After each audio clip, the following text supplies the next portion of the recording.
For a child, that grew up in a place where, what was like mostly prevalent was like crimes, drugs, but for me, chess gave me a new lease of life.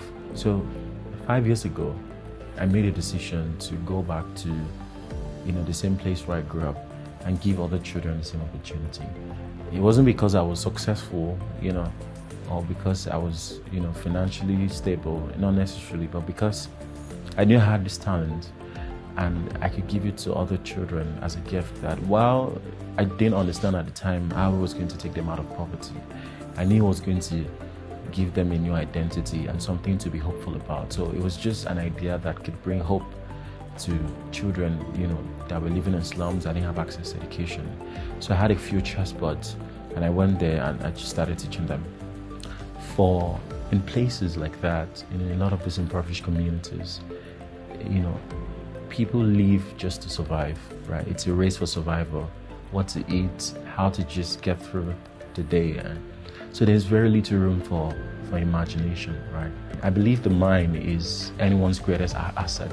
Chess, for me, was like a disruptive tool, right? To teach the children that their greatest strength is not in physical strength or survival or trying to hustle, right? But in building intellectual capacity, right? To be able to show the world that despite all of the struggles in this place, the children can also be intellectually inclined.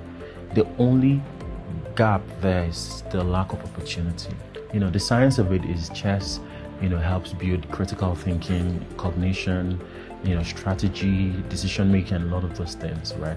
But beyond all of that, being able to show that even children in these places with all of the struggle can also have this intellectual identity and can also learn chess in all its complexities. I mean, this is a prestigious game that is played and respected all over the world.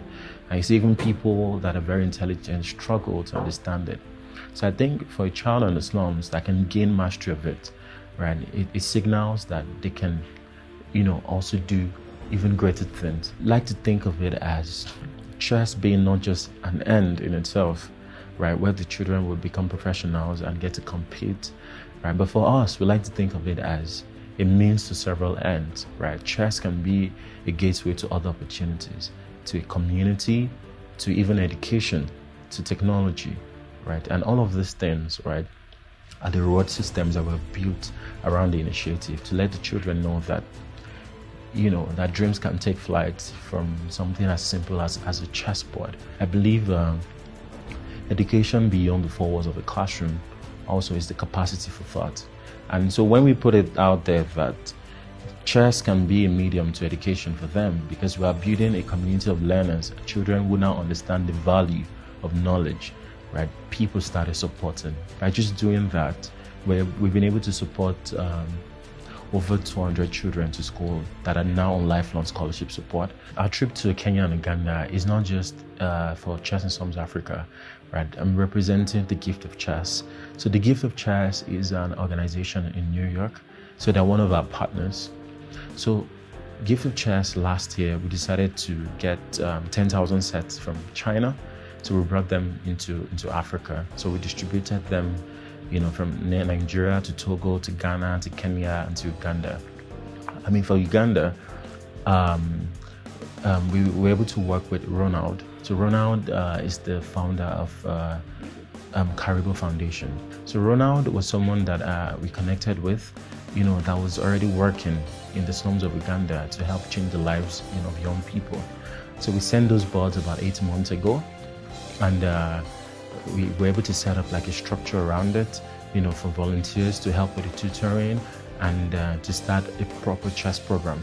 We decided to travel down 2 weeks ago to visit a lot of the centers to see what is on ground and to see how we can even take what we've started and make it into a global movement. And the program is already growing. We have almost 100 learners, right, in these communities, in the slums of Katwe, at the bus terminal in Kiseni.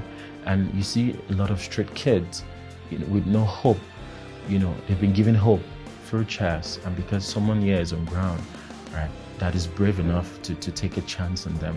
Children have found a safe space to gather together, to learn, to share ideas, right? So ultimately, we've seen what is on ground in the slums of Kenya, in the slums of Uganda here, and we see that the project is working.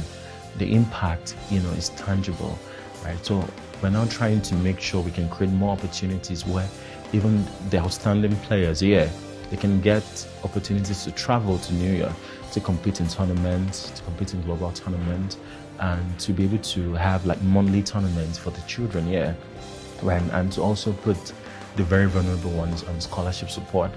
5 years down the line, our impact has transcended just the children to being able to inspire people all over the world to do the same things, right? So it's hard to like capture it in numbers, right? But for Gift of Chess and Chess in Slums, we've been able to impact the lives of over 10,000 children now.